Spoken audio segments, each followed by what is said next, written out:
For background context, so I am biracial. I'm half white, half black. My mom is white, my dad is black. And my grandparents on my mom's side did not approve of the interracial relationship. We only talked about this maybe 3 years ago for the first time, where I said, we're all adults now, we need to address this.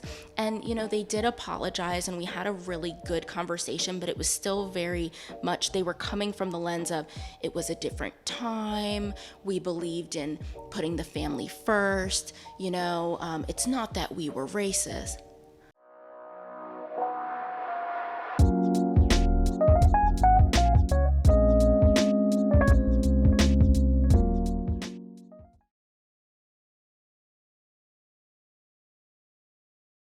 So, and you already obviously touched a little bit about on the relationship dynamics with everybody. So you said that in terms of extended family, it wasn't really present for anybody. Yeah, they were there. We just didn't have close relationships. Okay. There was a lot of drama on my mom's family side, my father's family side. For background context, so I am biracial. I'm half white, half black. My mom is white, my dad is black. And my grandparents on my mom's side did not approve of the interracial relationship. And that was, my mom and dad started dating at 16, and it was a very serious situation. She ended up moving out underage, being kicked out, semantics. Sure. Yeah, and, we only talked about this maybe 3 years ago for the first time, where I said, we're all adults now, we need to address this. And, they did apologize and we had a really good conversation, but it was still very much, they were coming from the lens of, it was a different time, we believed in putting the family first, it's not that we were racist. But, we felt that it was going to be really difficult for the family. And so she should have done the right thing and put the family first and been like, I just won't pursue this because I'm a child and I want to protect my family. Sure. And my mom's like, yeah, no, like that's not going to fly. I'm going to date who I want to date. I'm not going to adhere to these crazy rules. And so they didn't speak for years. I mean, when my sister was born, my mom wrote a letter and they, I think, wrote a letter back and still didn't talk for 6. So it was very complex. And to this day, my mom has not had the conversation with her parents. I've had the conversation with her parents. And so it's just really sore for them. It's really emotional. And so that family kind of split into sides, right? So one of her sisters was supportive and was like, stick it to the man, interracial love. And the other sister was quiet. Yeah. And so the silence said everything. And so the family kind of broke apart. And then on my father's side, his mom died when he was young. He was 12 or 13. She was 32. She had a brain aneurysm. It was a crazy incident. She was in the garage getting down a bike and the bike fell. It was horrific. My grandfather was remarried within a year or two. So that was my grandmother, my babane.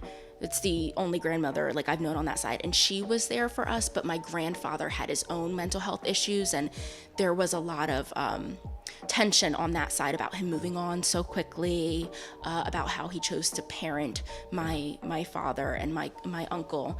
And there were just hard feelings there, a lot to get through. So they were there, but I never felt close to them. Yeah. I never felt that I could rely on them. And my cousins felt like nieces and nephews. There was a large age gap. My parents had us young. And so there was at the minimum a 10-year age gap. We were really babysitting. So I didn't feel like I had cousins either, So it was really our immediate family. Okay. Now let me attempt to unpack some of what you just said. Because I really appreciate you for sharing that, because those are real things that a lot of us go through. Mm-hmm. So let's talk about that. Race relations. Yeah. My family was somewhat similar, not exactly the same. Just in terms of there's the initial perception, I think, that a lot of folks have. To give context, my mother's side of the family, they're from El Salvador, so they're not native born. But people have these different perceptions for Black folks, right? And it comes from all over the place. I think typically media.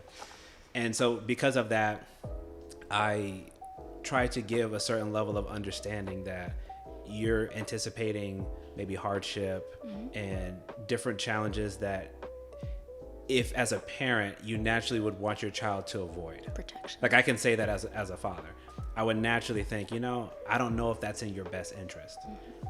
However, with all that being said, I do think that in order for that to become more normalized, where people accept that, yes, there may be some inherent difficulties, but that doesn't mean that it's not worth the opportunity to actually explore those type of relationships and see what beauty may come of it. Yeah. I think that can, and I believe is changing for the better, and I am hopeful for that. But I do know, because I have had those conversations too, and unfortunately for a lot of folks, especially I would say within the last 50 years, it was a different time. I mean, we know just in this country, we know it used to be illegal, right? Of course. So it's not like it wasn't status quo that you needed to kind of stay in your own ethnic group, right? Right. But I do agree that it's unfortunate that sometimes families feel that perception is so much worse than actually just being there and supporting those that you really care for, regardless of that particular choice that they make. And I get it, but it's just one of those things that I'm very sensitive to, and I really try very, very hard to understand both sides. Yeah.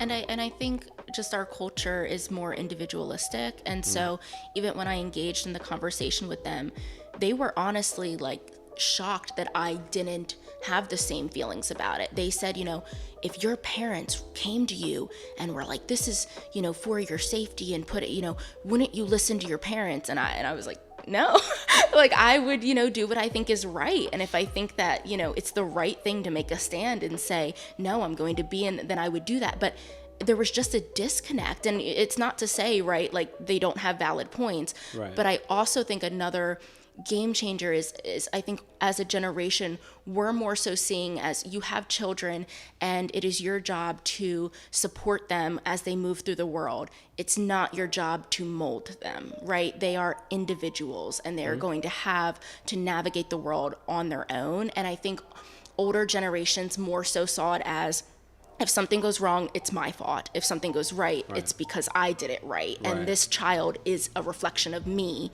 and they are me. Right. And I think we're more so realizing now that that's not the case, right? It is to an extent, but also you can be the best parent in the world, right? And your kid's just going to be your kid. They're a human being at the end of the day. I agree. And and especially that last part, I think that there was this sense, and I've even struggled with this myself, where, and I'll use my son as an example, like I see myself in him, right? And I am from the old school of, you represent me when you go out into the world, right? Yeah. But I also think that once you hit 18, and I told him this, and I have told him this, that, you start making your own decisions, right? You start to get that sense of autonomy that you've never had, right? It comes with responsibility too, but you get to now make choices that are going to impact your life however you wish them to be. And I have to be okay with and be at peace with, I did the best that I could do up until that point. Yeah. Which I think is maybe different, because maybe in previous generations it's like, hey, I'm responsible for you as long as I'm breathing, type deal. Instead of, it doesn't mean, of course, we should turn our back on our kids when they turn 18, right. But I'm going to be here up until this point, and then after that, our relationship has to sort of change. Yeah. It's going to go less me trying to give you very pronounced guidance to me being like that sound box or soundboard where you can reflect things off of me. Maybe I can offer you some wisdom and some lived experience, and you can do with it what you will. I think that is sort of the direction that we're moving in. Yeah. And I do think that is healthy and it is okay. But I think for the previous generation, maybe it was harder for them because that's just sort of what they grew up with. Yeah. But also that the world it's hard. Life is hard, right? And so very hard. And the question of, protecting your kids from the world, if you're not showing them from a young age, life is hard, the world is difficult, but I'm here, right? Like, this is always your safe space. You have a landing pad that I can't control what goes out there in the world, but I can support you in making the best decisions and know that even if you mess up, I'm going to be here. Right. And that takes a level of letting go, which is so incredibly hard because it feels like a piece of you is just living and existing outside of your body, and you just have to trust that the most important thing is that they know however bad it gets out there, they can come back to you and be safe. Yeah. That's essentially where I'm at. I feel like I had a really good balance of I brought up the extended family part because like I'm very close with both sides of my extended family. Both my family is very, very large. I'm jealous. And so yeah, it helps. It helps. You know, when Dad didn't pull it together, you know, like, hey, I'm going to my aunt, I'm going to my uncle. So that really helped. But I like the idea of what you presented. Like you present everything and try to input everything that you can into that child, and obviously you hope and wish the best for them. But just making sure that they know that that door is always open and that they can come to you for whatever it is, you know, that they got going on. Right. I think is immensely important because one thing I will say, and the reason why I lean into that more is because I was raised in that old school way when it was like, when you're 18, you got to go. Yeah, for sure. And it was like, and it was more like, I'm kind of there for you, but you really need to know how to do this by yourself. Yeah. And while I respect aspects of it, I think it makes life a little bit too hard. Because as you said, I'm going to echo what Marissa said, life is incredibly difficult. And it can be even worse when you feel like you're isolated and alone. Like, who do I go to when I have these questions about these complex things that I haven't really dealt with before? Right. And so I think when you have that relationship and that stability with that parent, caregiver, whoever it was that raised you, right? And you know you can go to them and they'll give you the real, and you know they're going to be honest with you because they do care about you, and you may not always get along in terms of having the same viewpoints, but they're going to always try to have the best in mind for you. Right.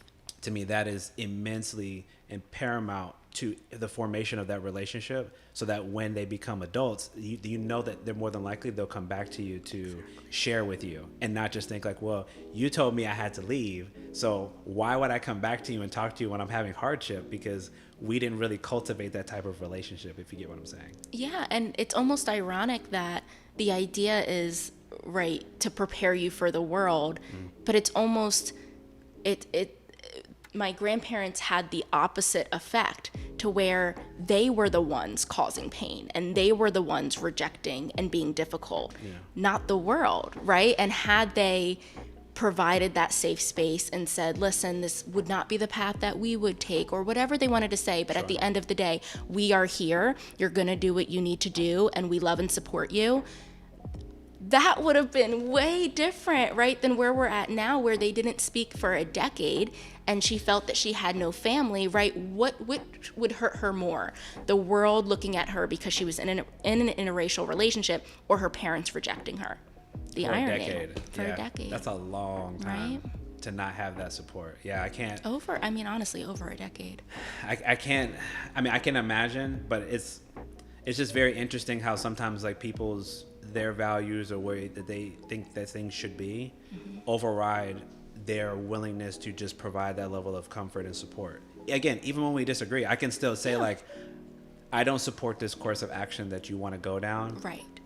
But I'm still going to be here for you. But I also want you to know that whatever happens, like, you need to take responsibility for that because you chose it, right? But I'll still have your back. Like that's how I feel like I'm going to say that when the time comes. And not even just in parent-child relationships, in any relationship in life, right? Like, I think even in friendships, we get so invested and we take things so personally, right? Like, if our friend goes back to that like toxic relationship and are like, I can't, and you like ruin friendships, and it's would you rather that person have a difficult experience and come back to you and want to have that support in that relationship, or them to go out and they're going to do it anyway, right, and then have no one and then be broken, right? That's not friendship. That's not love. Yeah. No, I see, I would take that a couple of different ways because I agree with you. I think that, so there's a very nuanced way in how we see relationships of any kind, right? Yeah. So when I talk about friendships, I always think too, which we'll talk about in a little while, expectations. Right. So for me, I'll just give my perspective. You can share that and take that how you will. So I think of it both from the way I would build friendships with people and also how I see clients. So I'm by definition and right off the bat going to be very open to however people not only present, the choices that they make, all of those things above. Yeah. I would give them the space to do so, right? I'm not going to be like, oh, I think that's dumb, so you shouldn't do it, right? I'm gonna say, no, that's fair. This is what you want to do. Let's think this through and see what comes of it. At the same time, I'm very big on accountability. So in this example, I would say, let's say I have a friend who is coming to me not once, not two, not three, not four, 5 times, and they're talking about the same issue. Happens a lot. Right? For me, my thought process is I'm not going to abandon that person, but what I am going to do is I'm going to institute and enforce my own boundaries. And my personal boundaries would be, listen, I cannot continue to engage in this conversation with you because we've had this conversation so many times, and it appears, you can let me know if I'm wrong, it appears that you're unwilling to listen and try to implement anything that we're discussing. And if they say, hey, that's fair, you're right, I don't really care what you think, I'm going to do what I want to do. Then I'll say, you know what, then respectfully, I don't want to have that discussion anymore because it's impacting my ability to want to be here for you. Absolutely. Just being very conscious and aware of what I know that I need. So that way I don't feel like, you know what, well, F them. I don't want to be in this friendship anymore. You go do you, and whatever happens, you know, you deserve it. I don't want us to kind of go to that extreme. Right. But I do think that that's when boundaries are important, and understanding like, hey, there's limits. Some of us don't want to keep having the same conversation. As empathetic and as open as I am, I understand that I can't do it that many times. But I'm curious, what do you think about that? No, I completely agree. I mean, I think when you're setting boundaries, you're doing it because you care about the relationship. Setting boundaries is difficult. Enforcing your boundaries is even more difficult. And so if you're going through that process to say what you need and to set that boundary with that person, I think that's because you care about the relationship. That's very different than abandonment, right? You said that at the forefront. You said, I am not going to abandon them, but I'm going to share my perspective and what I need from the relationship, etc., right? Right. I completely agree with that. That's the difference, right, between what happened with my mom and her parents, right? They went like this. And I have seen friendships in the past where they're like, if they're not going to listen, right, I'm not going to be there. There's a middle ground, right, where we can come together, and I think that's it. Okay. No, I would agree with you. I think we don't want to be in these extremes of I must accept everything. Right. Or if you don't accept everything that I say, I'm rejecting you and everything that we built, regardless of how much time we've put in, and then like, you know, we're done. Absolutely. To me, like most things, life is on a spectrum, just like relationships, just like communication. And we just need to learn to be very clear about what it is that we need and what we want. And, you know, especially just the idea, and I usually use the example of kids because most people can understand. I think with a lot of parents, especially back in the day, they had this concept sort of misconstrued that they controlled their children. Right. Right. And I understand why that comes to be. My father did this too. Because it seems like it, because when you say to do something, they tend to follow. Right. And so I say it's so close that it misrepresents itself as control, but it's actually, in my opinion, it's influence. When they're really young. Like I was an extremely obedient child because my father was extremely intimidating. So I did everything he told me to do. I never said anything. I just did it. Yes, sir. And that was it. And so I recognized as I got older that of course, at some point, like I was naturally very curious and I would want to ask more questions, and he wasn't really about that. He's like, hey, like there's no follow up here. When I say it, you just execute. There's no talking back here. And I recognized that with my own son. Not that I went down that path, but I recognized that he's very curious as well. And it's important to kind of allow for that latitude, right? So you can have more open discussions. They can learn to critically think about things and not just follow directions and be that way. But I bring that up because that old school of parenting to me felt like I'm losing control as they get to adolescence and they're listening to their friends, and if they're a man, they're listening to girls, or they're girls, maybe they're listening to boys, instead of like, what am I telling you to do? Because we're thinking about what's best for you. So they think like we're in this tug of war for control, and I'm like, no, you're losing influence, which is natural, because once they get to the point of 18, not that they shouldn't need anything from you, but they should have, we would want them ideally to have some sense of self, some sense of autonomy. So by the time they're ready to go out there and go live and do the different things that they're going to do, they feel confident in themselves, right? In their ability to perform, to be responsible, to be accountable, whatever those things are. But I think a lot of parents get that confused. I think partners get that confused. I think friendships get that confused. If I said it to you, you're my friend, right? If I said that, why are you not doing it? And then the resistance comes because it's like, well, I set an expectation. didn't mention it, but I actually set an expectation. Marissa came to me with this scenario. I told her my feedback. We didn't discuss it, but my expectation was she was going to listen to it and she was going to implement it. So then she comes back to me and what? She's crying about the same thing. And I'm like, why are we talking about this again? Didn't we already do this whole song and dance?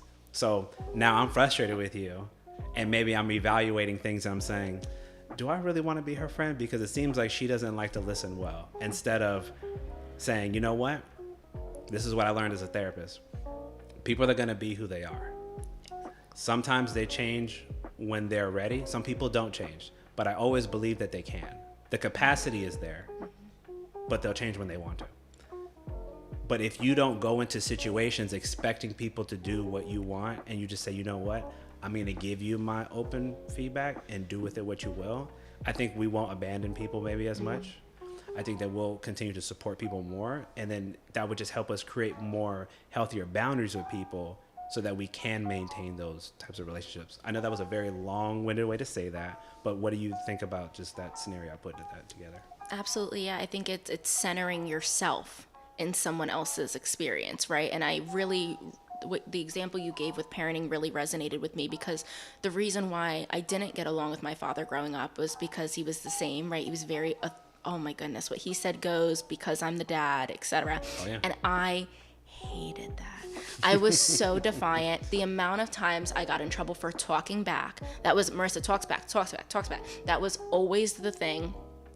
Didn't respect authority because I would question authority. I needed answers, right? And we said this in the very beginning, that kids are like sponges, right? If you just explain things to them, they're like, okay, sounds good, right? And so I was just wanting answers and I wasn't getting them. And I think that really debilitates people. Yes. And that's what causes people to not be able to think for themselves and to adhere to peer pressure, right? Yeah. If they're just taught, you just listen to what people say, that is not a healthy message. That's a great way to have followers. Right. To send your kid out into the world and to not be inquisitive, to not challenge things, and to just go with things. I think that can be really harmful. And there is a balance, right? There's a line.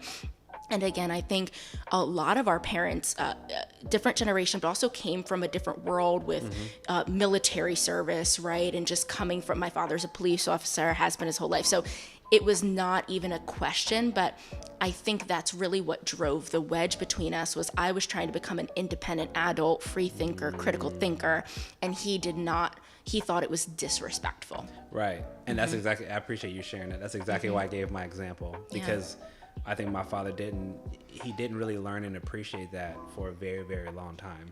And I get it. To put myself, I like to try to put ourselves in other people's shoes. When I tried to think about his experience, I was like, okay, he came from a family where there wasn't a lot of individual attention because there was multiple children. Not that that's a bad thing, but you just kind of the law of numbers. There's two parents and there's multiple children, so do the math. And so I can imagine that might have played a role in kind of how he saw himself, and then the interactions that you do have, if that's kind of how they went.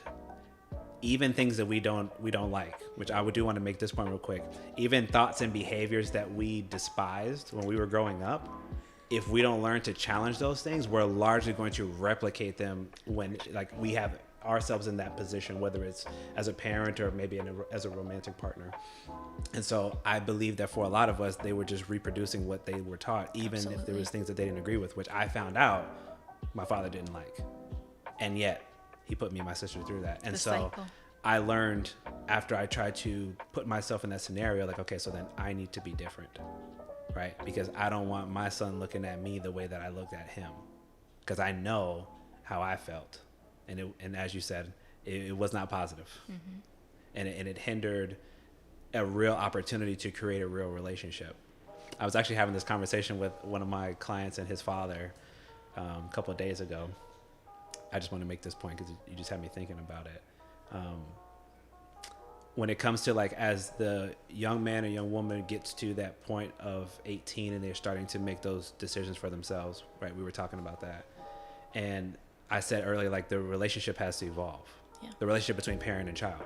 The parent's still a parent, the child's still a child. They're still their child, but they become their own person, right? But there's so much in life that you don't know.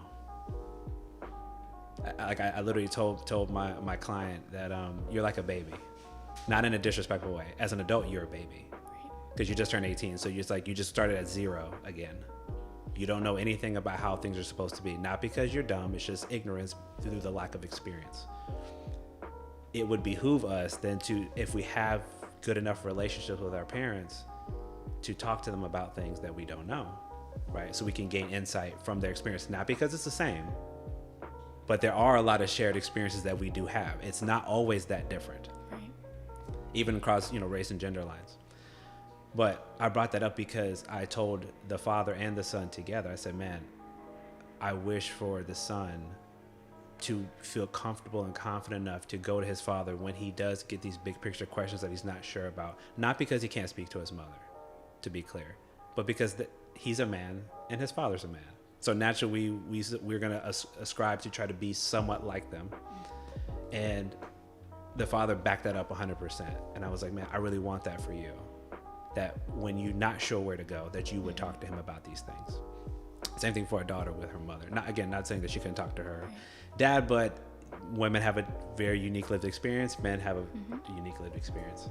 And they were all in agreement. And I was like saying that kind of vicariously for myself, because I know in the future, I wanted to be able to say that to my son and for him to be like, yeah, I would come to you. Because I'm working really, really hard to build that kind of relationship now. Create that safe space. Right, where you feel like we didn't just start doing this, we've been doing this for years. Exactly. So it doesn't feel foreign, it doesn't feel uncomfortable, it doesn't feel awkward. And it's not a far-fetched idea to say like, hey, yeah, sit down, like let's talk about dating, let's talk about career, let's talk about where do you see your life going. Those really hard concepts that as individuals it's usually pretty difficult for us to start to pin down, if you get what I mean. Of course, completely agree. So it's just one of those things that I try to impress upon all of us. And I know that it's very difficult to be consistent about, because depending on how we grew up, again, some of us came from like very put your head down and just do what you're told. And I appreciate that because that was me. But I also know better now. So I want us to do better. Yeah, you're either going to repeat the cycle or break it. Yes, I'm for breaking those cycles. Let's break it. If you didn't get the impression now for all this talking. Okay.